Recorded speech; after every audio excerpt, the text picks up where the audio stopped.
So tonight, of all nights, why did it have to be tonight? Well, simply we've talked about the other things that we need to talk about. We had our initial approach to the system, the concepts, the themes you might be able to find, as well as just the wide open. It's okay to also have fun in the world of darkness, to laugh and meme. If you want to run a vampire or a Dracula Dead and Loving It or a What We Do in the Shadows, you're allowed to do that. Not everything has to be dark and brooding and edgy, where all the vampires wear sunglasses and black leather trench coats at night. And they all sneer. And they all go, though they can. If you want that kind of feel, as a throwback or as just that's your mood. This is a role playing game that focuses. It is the storyteller system. You are very much encouraged to run the type of story you'd like, and you have the freedom to walk in other people's shoes, to play a role playing game where you're not necessarily the big damn hero, where the horizon holds unlimited adventure and everything you do makes you the good guy. This is a system that can challenge moralities and thinking, that can give pessimistic or cynical takes, can parody or lampoon what we observe in our real world as human beings. There's no real one way to go about it. Because ultimately, you got to fight for your food and shelter, and hopefully you don't die. And along the way, can you stay afloat, or is it really just a managed decline? And in many cases, it does seem to be managed decline. But there's a ton of fun in that as well. And the managed decline doesn't mean the end, by the way. It's a fun kind of a game. It's sort of like saying, for people who appreciate fatalistic stories, where the ending is known, this is fated to happen, there's still an interest in what happens along the way, or maybe even possibly, could fate be defied or changed? Or even if it's a case of kicking the can down the road. And how frustrating is that? Maybe that happens, maybe that happens with you and a family member, significant other, needing to talk about something serious. Or a local or state politician saying, well, it's not my problem. I'm out of office next year, and so they don't work to actually resolve the issue. And then they pass it off on the newcomer who says, oh, I've got all this stuff going on. I surely can't address this issue. And then it goes on to the next and the next. Yeah, we see these things that run through all these different aspects of our lives. You have such a rich tapestry for being you. For wherever you live, whatever you think, whatever your experiences are, there's a rich tapestry of things that, whether now, in the past, or you'll come to embrace closer, feel shame about, oh, I can't believe I was like that, that you'll face victories, or even snatch defeat from the jaws of victory. It was a risk, a gamble, and you pushed your luck, and well, it fell apart.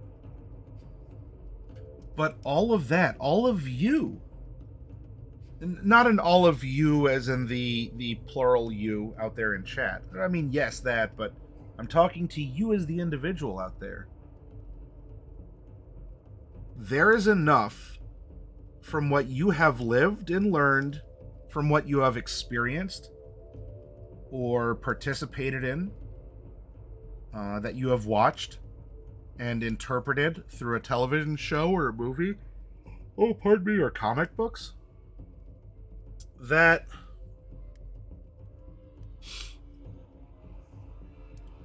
telling a tale in the world of darkness through Vampire the Masquerade should not feel like a very daunting task.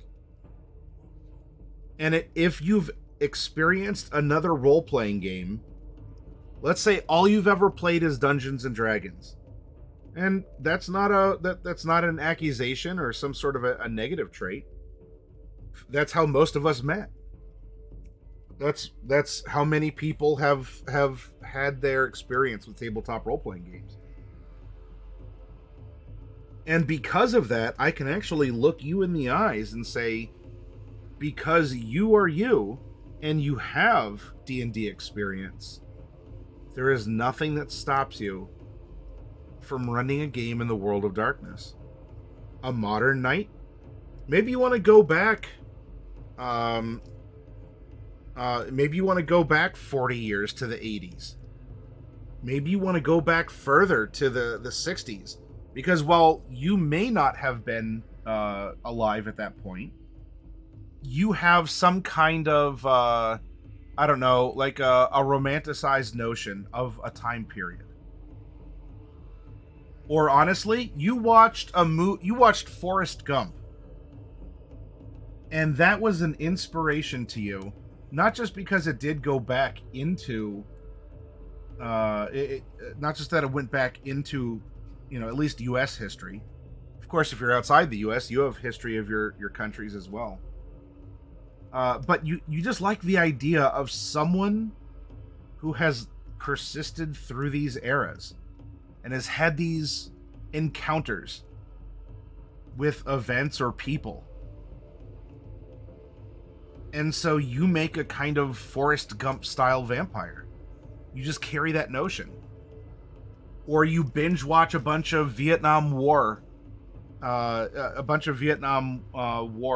era movies or documentaries or comic books or whatever. And you think it would be interesting to run a short form. It doesn't have to be a years long chronicle of, the machinations of whatever.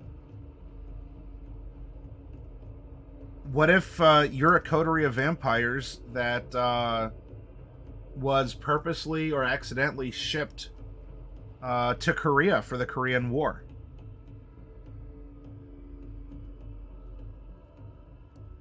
Okay.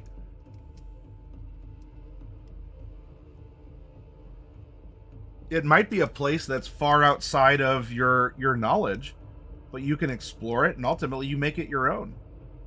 Maybe the contrivances of human beings with their petty Korean War, that's really just the backdrop. Because as a vampire, you might not be really as worried about getting shot by either side.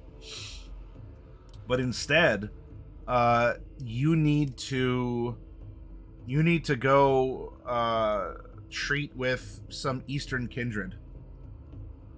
Or you're hunting a cryptid that your elder wanted because the blood of this creature is said to contain power or the ability to divine the future, which is, if you're talking about eternal beings, that's important to know as well, so you can plan for it. And so you're not necessarily playing MASH, but you can have that as what's going on in the background. And, modern knights are modern knights, and you live in a village, a town, a small city. Maybe some of you out there live in a major metropolitan area. And you know what people usually have. Like, what could you expect to find on a person? Maybe a phone, a wallet of some kind, or a purse. They might, there might be a lot of people around your city that, I don't know, you have an Apple store nearby, and so a lot of people a lot of people in that city that just live in proximity have an Apple device because they're in that cult. And I say that with all due respect because clearly vampires run Apple and have found a way to bind through their, through their machinations, bind a group of people who are financially and now lifestylely indebted to them. Everything must flow through Apple. And of course, now this gets into World of Darkness, especially Vampire the Masquerade. You can explore all sorts of fun conspiracy theories and what ifs. You can bring urban legend to life. We find out that that this cryptid actually does exist, or that you take something from folklore and you bring it into the world of darkness, such as and also good morning to you, Clicker. Thank you for joining us. I hope you're feeling better. Something that Baba Yaga is a very old Nosferatu living in Russia.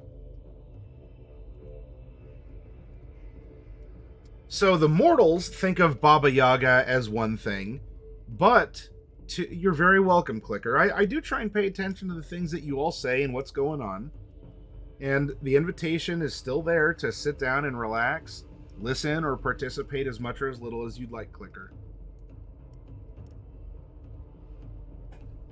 But then we play the what if. So what if Baba Yaga is actually an elder Nosferatu that lives in Russia?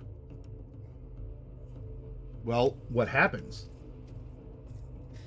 And if you want to make it very topical, because around your table, of family or friends, or if you do broadcast online, obviously some things are better left for not streaming than others in the world of darkness. But if you're not afraid to use current events, what if everything that's going on has awakened the ire of Baba Yaga? And when you have such an ancient vampire, her thirst is mighty. Because vampires that old, they can't get by on animal blood. They can't get by on bagged blood. And is there an exception? Of course, it's your game. You can say otherwise. But no, old vampires like that require human blood, and the victims must be drank dry. Not turned into another vampire, but they must be exsanguinated in order to start fulfilling the hunger of such an old vampire. Hi, Tony. And so we have current events of what's going on, and I'm keeping current events to current events. We don't need to get into those. You all can go to a news source that you trust, that you read about or whatever. You have your own opinions. That's fine too. But in this case, let's make it supernatural. Because of the events, Baba Yaga has woken up, or maybe Baba Yaga woke up first and then set some contingencies in motion that have led to this. You go, man, none of this makes sense. Why is this going on? Well, why don't we attribute it to an ancient monster? But yes, good morning to you as well, Tony. Thank you for joining us here as we talk about story prompts and storytelling in the world of darkness.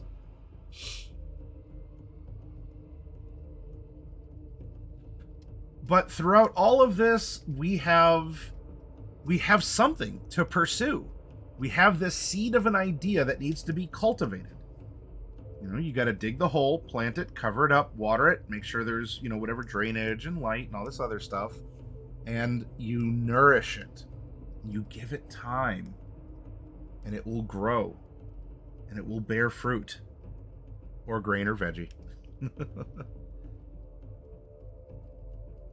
And it's a great way to explore new ideas about yourself or challenge yourself, as well as to maybe work out some of the frustrations you have with life, or to just geek out over something that you have a very active interest in. Do you know how easy it would be to reskin Metal Gear Solid 1?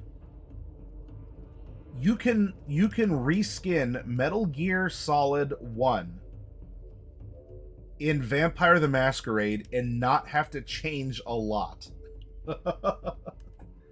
And, just call it something else other than Shadow Moses Island. It could even still be in Alaska if you want. I mean, how fortuitous is it to be a vampire in a place where you can have days of no sun? Though, of course, there is the whole freezing to death thing, because when you're a corpse, you gotta watch out for that. You don't produce your own heat. Also, hello, Bane. Do you have to change his shorts to change out snakes?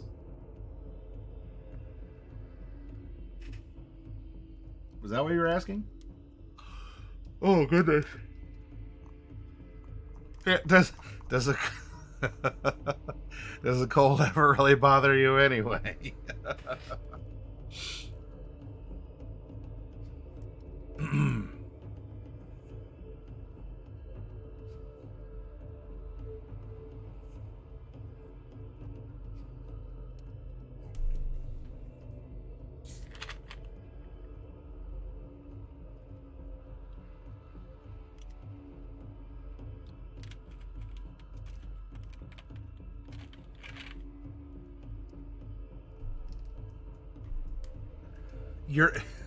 You're very welcome.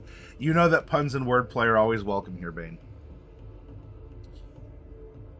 So there's a plethora, a slew, if you will, of ideas like goblins that that you can employ. Use what you know. Now, there's a couple different ways, and Ivalon, if you're still here, I know that this is bread and butter. This is sort of story writing. This is story writing 101 for many of us out here, and it is though tried and true. You absolutely, you can modify this as much as you want, or you can use it beat for beat as it's presented.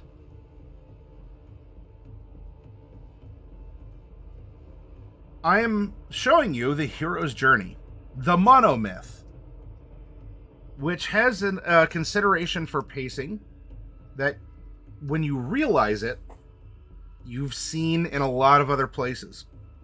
Star Wars, for example. We start with A New Hope, and if we go through the steps, so we have our character, whoever, just average character, right? John Q. Public. Or the Chosen One, or whatever, but they may be chosen, but hasn't been quite developed yet.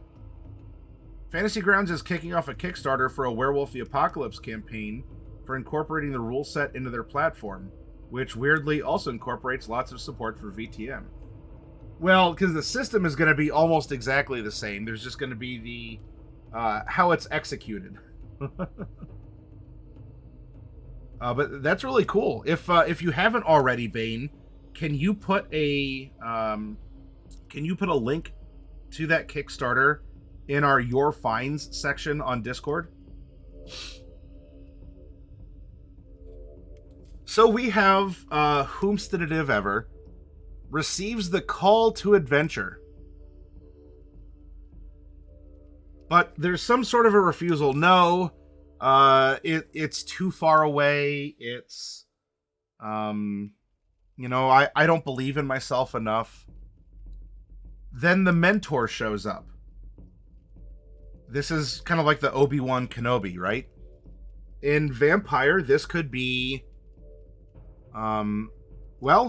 this could even be starting out as a human.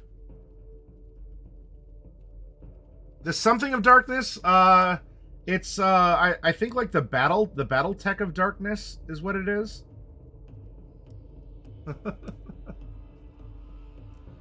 So you could even start as a living, breathing human. The call to adventure is the fact that I just graduated from university. I have my undergrad degree, and I'm going to be working, and I have these aspirations to work and intern while I go for my master's. So you're a fresh arrival in the big city, hopes and dreams, and you notice some things. There's some supernatural stuff going on. I heard this city had, rumors of ghosts or other things, but, whatever. I don't believe in that stuff. Then the mentor, or perhaps in this case, the sire, is met. And through the guidance of the sire, by embracing the kine to turn the kine into kindred. And if my terms are losing any of you, because maybe this is your first time hearing them, let me know. Kine or cattle are humans. Kindred are vampires. There's other names for them too. You can call them licks, if you wish. We cross the threshold from the ordinary to the special world. The world of darkness, as Bane up here has indicated. And now, in the world of darkness, we thought that we had to worry about a lot of stuff as a human. Now you're a monster, but you're still a rather humanish monster. And there are monsters that have monstered longer than you have. They've probably monstered longer than you've been alive, let alone undead. And you face tests, allies, and enemies. You then make this approach to the inmost cave. Right? You're on this task, this journey. And you... this could be like your very first mission, right? You're not even working for the court. Who? What? No. This is for your sire, and you have to do something like, I don't know, what do you got to prove? Break into a bank without being detected, but steal nothing. Because maybe your sire is trying to teach you, or like reinforce these sneaky lessons. And you've already started with things that were easier, break into your former neighbor's house, etc., etc. But you approach some grand thing, right? Because there's big consequences. What lurks in that cave? Then there's the ordeal in the abyss, facing the shadow self. Here you are, the boss of the bank shows up, who may not be the actual human, boss of the bank, but could.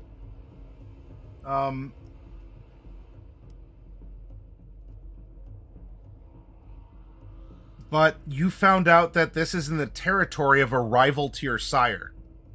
And so this actually turns into a childer fight, where the other sire has tasked his or her ghoul or retainer or just or child, childe, plural childer, to protect the bank, because that's prime feeding territory.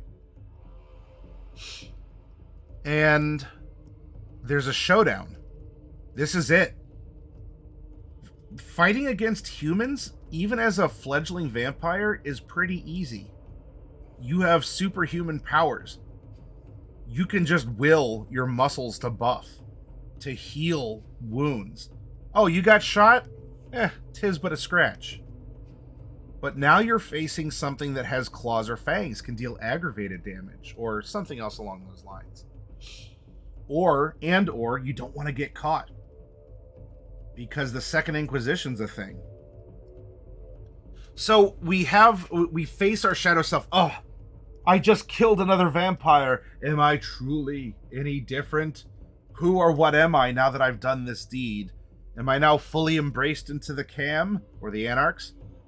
Or, you can self-aggrandize or agonize. Then we reach our apotheosis, our pinnacle. This is our... this is the climax of things. Now that we've taken down the ghoul guarding the bank, we report back to our sire, who says, it's time, the evidence you gathered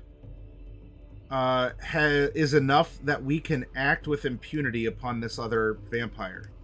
And we have an obligation to the cam, or you have an obligation to me, voluntary or through a blood bond, that we must destroy this character.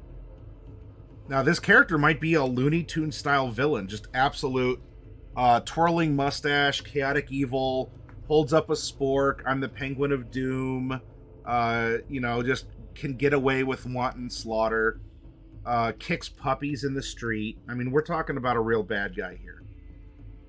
Or you go to learn that the big bad evil vampire might actually be a terrible monster who also just so happens to fund a major charity in town that we can use one here that's at least local. During the summer, the city has kind of like camps and lunch programs for kids who go to the parks. Kind of a no questions asked thing. Everyone's invited, and you can get hot dogs and other things, right? And we learn that this terrible monster, who might very literally eat kids, runs this.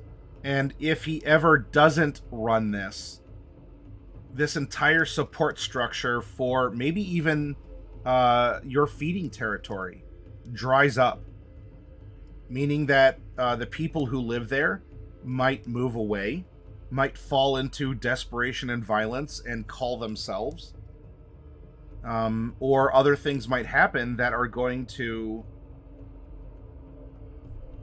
remove your food and shelter as a vampire.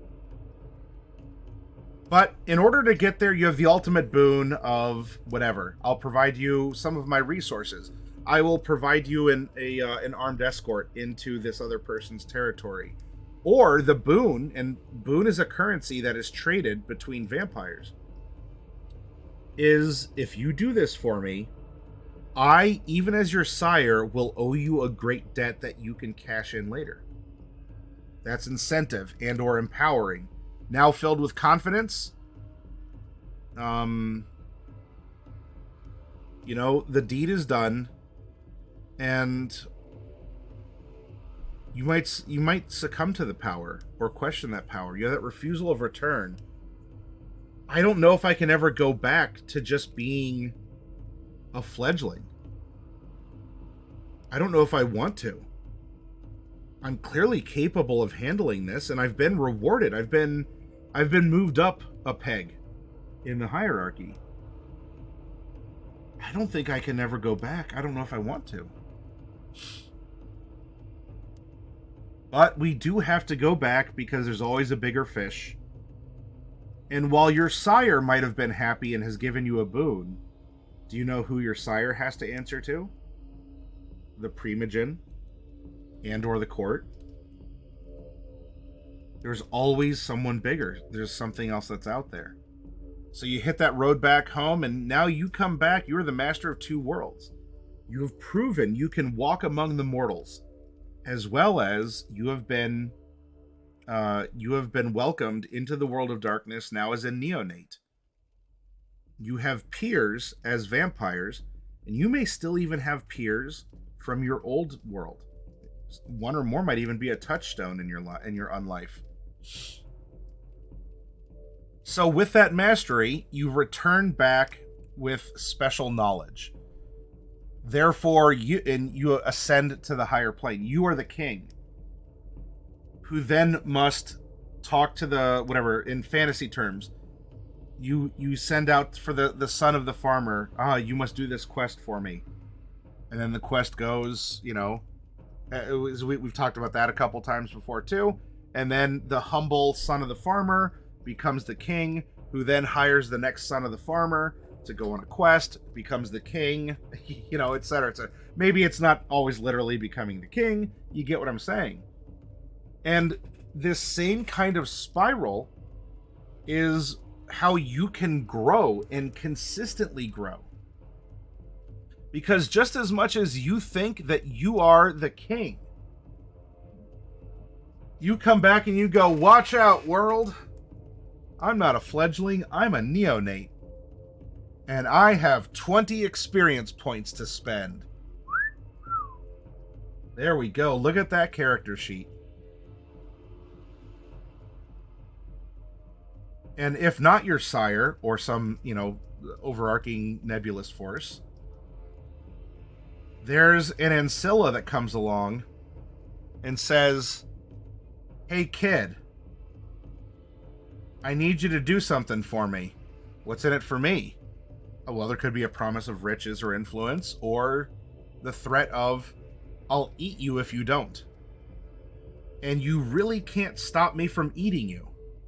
Which may very well be true and not a hollow threat. So now as a neonate, we go on the call to adventure. And things we couldn't do before are now challenging but doable. We meet more powerful vampires. We face stronger enemies. We have that climax. We come back around. And then we say, our Master of Two Worlds, we might still have some mortal knowledge. That's true, We're not that far out. But we definitely we're cool with the fledglings, Because we were one not all that long ago, but we've proven ourselves to be greater than a mere fledgling. And so we might be able to leverage the lesser vampires as we were leveraged by a greater vampire. So we return back, and now, yes, we truly are the king. Maybe we've unlived long enough to become an ancilla. It's just a chronological thing. Or we've earned a position in the court. Or we've messed up and we've earned lichen duty. As Derek likes to joke about. The prince calls you to his office and tells you, congratulations. Due to your recent efforts, I am promoting you. You are to be the ambassador to the lichens. Now, if you don't mind, I have a message, a handwritten message, that I would like for you to deliver to the middle of the forest. There's an old cabin there. You can't miss it. I'm going to put it on your map. No body armor. That might just upset them. And we're trying to have a cultural connection. Why are you still here? I believe that I honored you with a new title of Ambassador to the Lichens. You only have so much moonlight to go. I think you better start walking. And you go, oh my. The prince just sent me out to entreat with the werewolves. Which, in a 1-to-1 battle, usually doesn't go well for the vampire. Even some of the more potent vampires would have trouble continuing after a fight with a werewolf. But let's say you do that. And you are the king. Again, there's always someone's going to knock that crown off. And there's something else to do. And you can continue to write your stories following a similar pattern. Now, we also had one... we also had a concept of rising action. It's a shame. I should get a worksheet like this and and pass it out to you all, right? This is a good way to track what is happening. But let's look at Story Mountain. It's Story Mountain. The unicorns. Yeah, whatever. I dated myself for the internet. I know it was Candy Mountain, but it's Story Mountain. We have our background. This includes the introduction of a character and a setting. Our rising action. This includes the events leading up to the main problem or conflict. The climax. This is when the problem reaches a high point. Then we have our falling action. This is when the characters work to solve the problem or conflict. And resolution. This is how things end up in the story. This could be the entirety of your story or your chronicle. Sorry, everyone. Or this could simply be the pattern you follow each night to continue that roller coaster ride of a story that you're telling. Because pacing is a part of any story. That could be illustrated in a graphic novel. That could be written in a traditional one. That is a part of a movie, a musical, on stage, whatever. Video games. And when there's a point that things go on too long, or you just start to lose interest, well, it's because you don't have this kind of a cycle. You don't have the ebb and flow. It's a natural force, and we are natural creatures. Things can only be interesting for so long to us. And it's not even an ADHD thing. Because at its core, what interests us? Interest is a very soft concern, awareness, maybe even a fear. And that is born out of the unknown. We are hardwired to be scared of things that we don't know. Doesn't mean we can't study it. In fact, that's why we do study things. Because once we know how something works, we're less afraid of it. Our brains, when they have processed something, can now account for it in comparison to many other circumstances. In life, overall, or within a fictional setting. And so the longer you stay doing the same thing, it can feel boring to the reader. You can only be interested in so long once you have learned that patterns or habits or there's no surprises on Batman's utility belt. You know, if he reaches for the third pocket on the right, it's smoke bombs. If he reaches for the device on his left hip, it's the grappling gun. You know that every time he jumps from a high place, you don't have to gasp and go, what's going to happen next? Whoa, his cape opened up and he landed safely? Mind blown. But the second time he jumps off of a skyscraper, you might go, I know how this is going to end. And you can still smile and feel a little smug, and it probably plays out exactly like you thought. And then the third time it happens, you go, okay, so he's going to jump off. I see. He's going to use the height of this building, not just to go down, but he's actually going to go over halfway across the city. Rise over run, that kind of a thing. And then the fourth time it happens, after you've continued to be proven right, is... okay, he's going to jump down. Okay, yep, he's on the ground. And what's happening? Okay, yep, good old combo opener there. Yep. Yeah, there's the tagline. Okay, got it. Yeah, there's the monologue. Yep, there it is still. And it's not that you stopped enjoying Batman. You may still very well have a place in your heart for him. You buy the merch, you got your Batman undies, you have some sort of I don't know, you have an autograph of one of the actors. And you still do, even after this comic, but it's not as engaging because you have a sense of familiarity. Now, if I were to have a scene where Batman gets Biff kerblammed off of a rooftop where he's not in total control, we go, clutch the pearls. Is he going to be conscious in time to activate his... We know he's going to activate his cape. We know it. We might even know that there's no way DC would actually kill Batman. Which kind of takes some stakes off the table, but still. So, even against that background, we know he's going to live. There's 10 more pages in this comic book alone. Let alone the fact that Batman's the cash cow for DC. We also know that if he ever does, fall from a great height, he just opens his cape and glides. But this is different. He just got Biff kapowed off the top of a building. He's not falling at the usual rate or angle. He might even be unconscious. And we turn the page and go,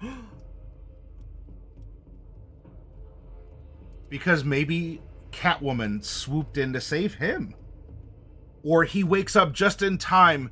There's 100 feet to the sidewalk, and then he touches his bat logo, and the cape goes out, and it shows him like, and then there's like the pavement, and it scrapes his nose.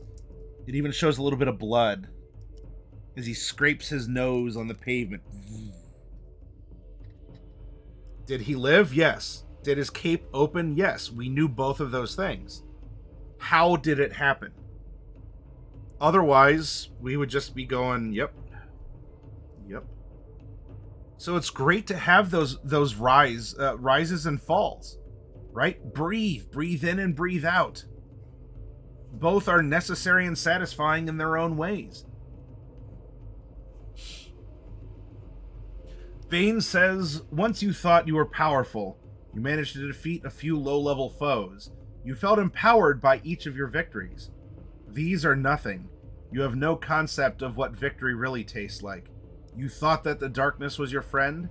You merely adopted the darkness. I was born in it, raised by it. By the time I was an adult, I knew nothing but its embrace.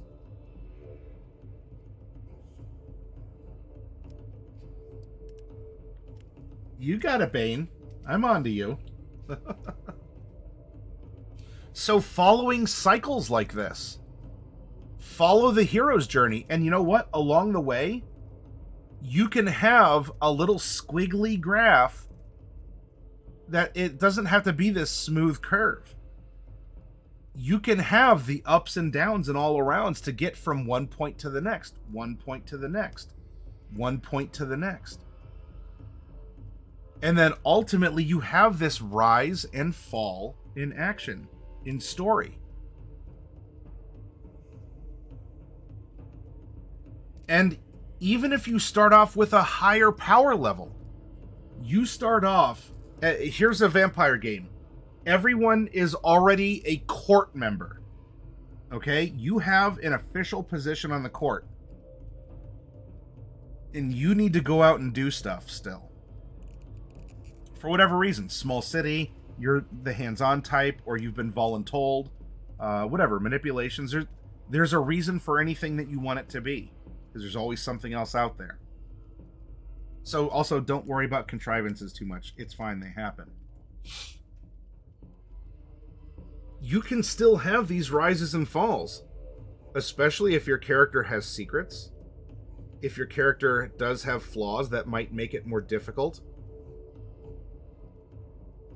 Alright, oh, I'm sorry, Craig. I didn't know if you had come back, so I wasn't tapping your knowledge. But all the same, thank you for sticking around as long as you have, and have a good night.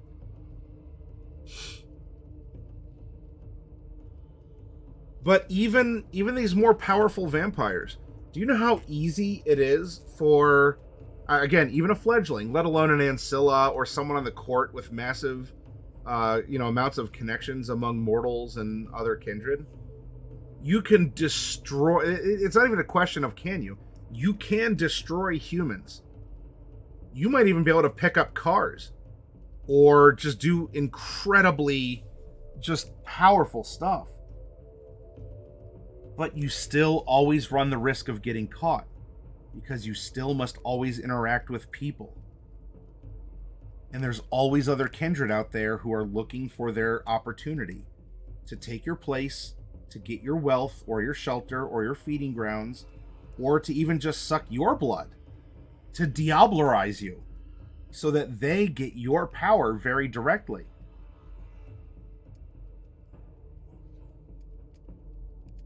And so the conflict is always there.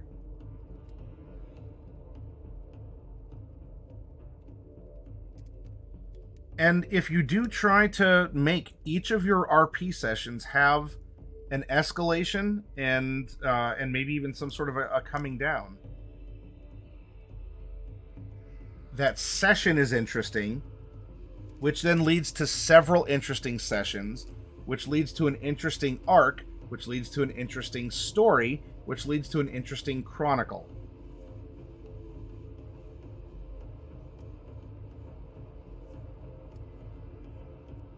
And if you're a visual learner, keep a chart like this, or keep something like this, or this in front of you.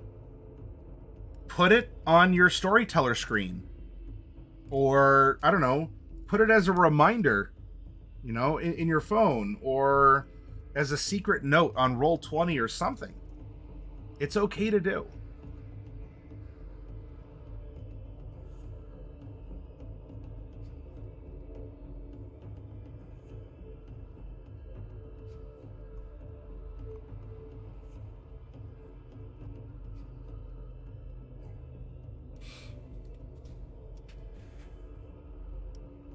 In fact, if any of you have watched Mean Girls, the following examples from the film Mean Girls demonstrate the use of each part of the story structure here. Exposition. The audience is introduced to Katie, a previously homeschooled teenager who's about to attend public school for the first time. The inciting incident. Katie decides with her new friends, Janice and Damien, to infiltrate the Plastics, a group of queen bees led by Regina George, who rule the school. Rising action. Katie develops a crush on Regina's ex-boyfriend, Aaron Samuels, and continues to infiltrate the Plastics. Eventually, she is outed. Climax. Regina publishes a burn book and uses it to frame Katie and the rest of the Plastics. She is then hit by a bus. Resolution. Female students at the school finally resolve to support one another. This is a fun exercise. Take any other movie and try and look at it through this lens.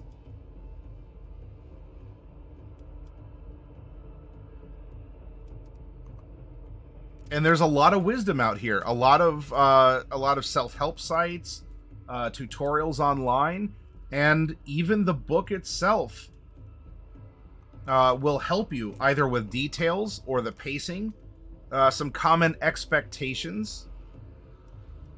I think that was around 340. Whoops.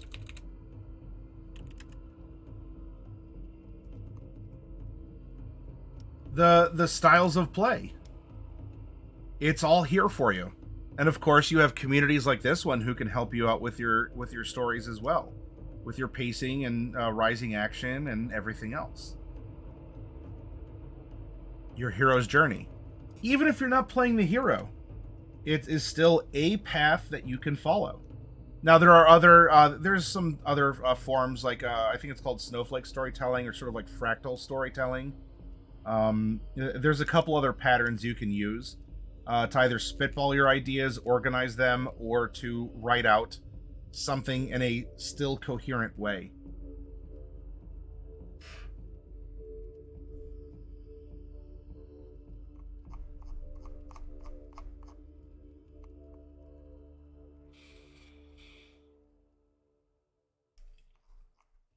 And in fact, that was the last thing I was going to do for this part of the workshop. We have another part, don't worry. Let's go over to...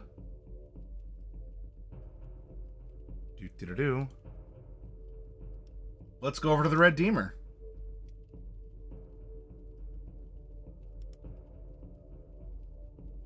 Now, what happens? We have our exposition, which was everyone meets in... But there's an F-bomb on screen. Sorry, everyone. Everyone meets in the lobby, in the landing page. We have our exposition. You know, we have our table talk. We have our exposition because we do a review. What happened last time and what's currently going on. Then we get into something that is occurring. What is occurring? Where are we finding any of these models that works? In fact, this was another one that I talked about in another storytelling session, Freitag's Pyramid. Which, I mean... Heretic, hello!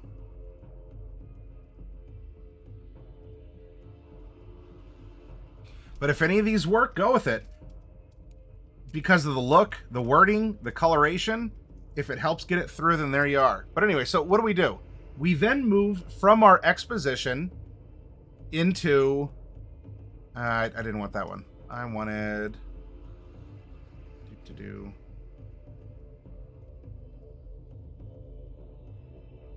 I wanted this one, but we're going to go back up. Some sort of conflict, right, that leads to our action. Well, now that we've hit the ground running, we've had our exposition, it is time to do something. And that something could very well be where we had left off on a cliffhanger, where the vampires were in the water after a boat sunk. Oh, hey, Hero, good to see you. Thank you for joining us. Now, vampires don't have to worry about breathing, so was it immediate danger? No. Could they still get in trouble? Yes, but it was probably a rare chance. They'd have to really go out of their way.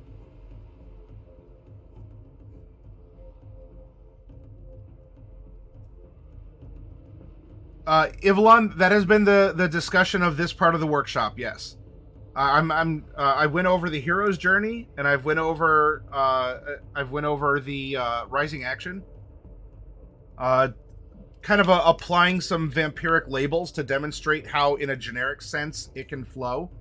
And I'm going through the pacing of an episode that I used as a more detailed example that others can look at and either reject or say, "Oh, that's a cool idea. I'll take that, yoink, and I'll modify something else."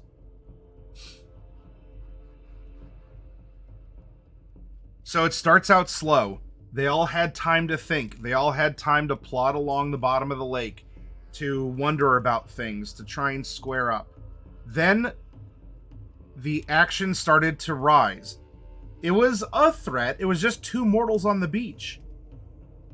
Four fledglings could absolutely overpower and destroy those mortals. So the question was, would they? Were they hungry enough? Civil enough? What was going on? They could get caught, but it's just two mortals on a beach. Things continue to heat up. Resources like willpower and blood were low, and I was offering choice mortals, and by way of choice morsels for them.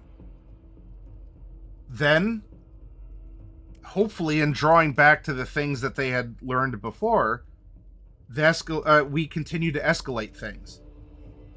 Because now there's an authority figure and not just two, like, college kids on bikes at a park after dark. How do you deal with that? All the while, they still need to get the briefcase. They need to get the briefcase to the sheriff. And then we have that tense encounter. How are they handling the police? The police are handled, and then we drop down a little bit, right? We got to cool off some. They proceed through into the next area. Now we need to feed, and we need to do other things. We need to try and find a vehicle. So now that we've breathed a little bit, we get back into an encounter about breaking an entry, which ended up with a dog being slurped down. And there's a lot of Masquerade breaches in this story. Um, but we had that moment of tension. They got their car, and now they're cruising to Elysium. Now we've gone up some, showing how this works.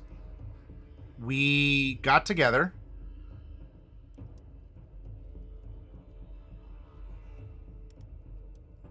Then we had some mortals.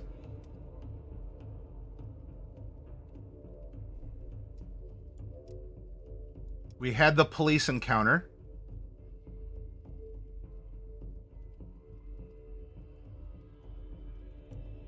We had the dog and the dog being eaten and the car theft. And this continues to rise, but we have our dips of sitting in the car talking or arguing, which actually turned out to be a fantastic scene. Because all the vampires were very much at their wits' end and at their will's end. How are they going to do this? How are they going to try and get through this and make it?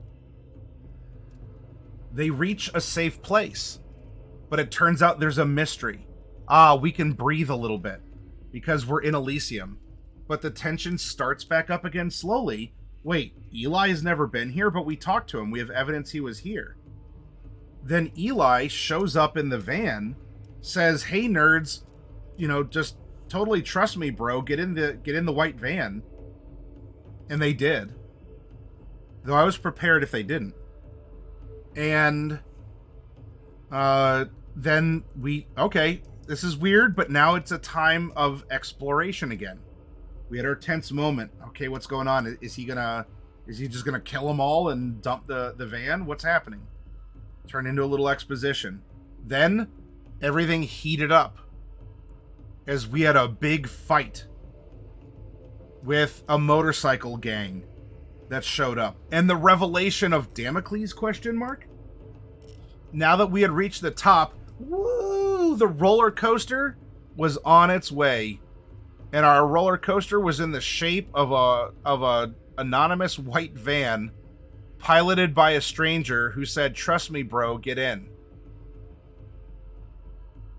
So we had our motorcycle fight.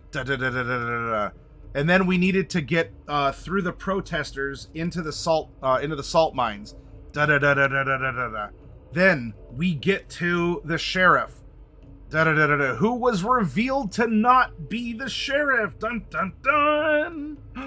Now, that was emotional tension, but there wasn't necessarily a threat. Until we just hit that boom, we crash. And we hit that hard red line as we hopefully we cool off. Gargoyles made of salt come to unlife around the group. Meanwhile, the protesters weren't just protesters, but apparently eco-terrorists looking to come into the salt mine, set off a bunch of fireworks they scavenged from somewhere, and try and get the mine closed down because of leaks or just a dangerous rumbling. And so there's the possibility of the Masquerade breach, or the fact that they would just be crushed by pillars of salt. And all these things were happening, and it was da da da da da. However, now this is in my opinion, even that action, and this, I know my mind's everywhere. Even the vampire book kind of says, look, keep it to 3 rounds and see what you can do. But even that action, for all of it, was getting to a point of, in my opinion and observation, disinterest or detachment from the events. Because it was both late, because the session ran over, and it might have just been too much, too quickly, and the heart can only pound so strongly for so longly before you go, all right, well, I get the rhythm of it, so just kind of run away and kite the big one because it's slow or whatever else. And so towards the end, I felt that, and I was the storyteller, by the way. I'm fully much critiquing myself. I felt that the pacing had slacked despite being a high action point. And and while there was an ending, which I think was taken at least as an okay one, it left a lot on the table, which is fine. You can have a cliffhanger at the end. Makes you wonder about what's, what will happen next. Do we want to get back together and see, did any of the fledglings survive? And if so, now that they've uncovered what they've uncovered, what is the crown that they wear for the experience, for discovering what they have?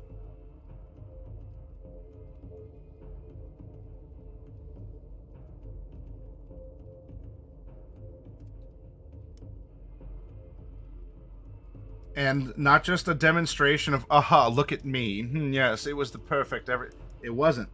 I'm telling you right now, professional actors mess up their lines. Writers might have two strong books and then their third, where, you figure they'd know better, or have this, excellent, world already built, drop the ball in the third. Whatever. As the storyteller, the DM, the GM, right? Whatever you are, it's okay. And things might go off track because of the players, or you forgot something, or you didn't clarify something. It was just a bad night, or it was getting late. But I still hope you can enjoy the story, and if you keep points like this on the horizon, you at least have a general direction you can go to. So what we'll do, let me get up and refresh myself as I have finished my my drink. We'll take a break, get up and stretch. Ivalon, when we come back, now that we've talked about the structure and some examples, we can take a sample city, and we can showcase a plot, like how to plot out a story within that place that could be compelling in some way, funny, or whatever, and have a general guideline of, well, here are some things on what will happen. What if we stretch and end up with someone else's wallet? Do we have to give it back? I mean, I suppose that depends on your level of humanity, Bane. All right, I'll be back very shortly, everyone. Hold tight, okay?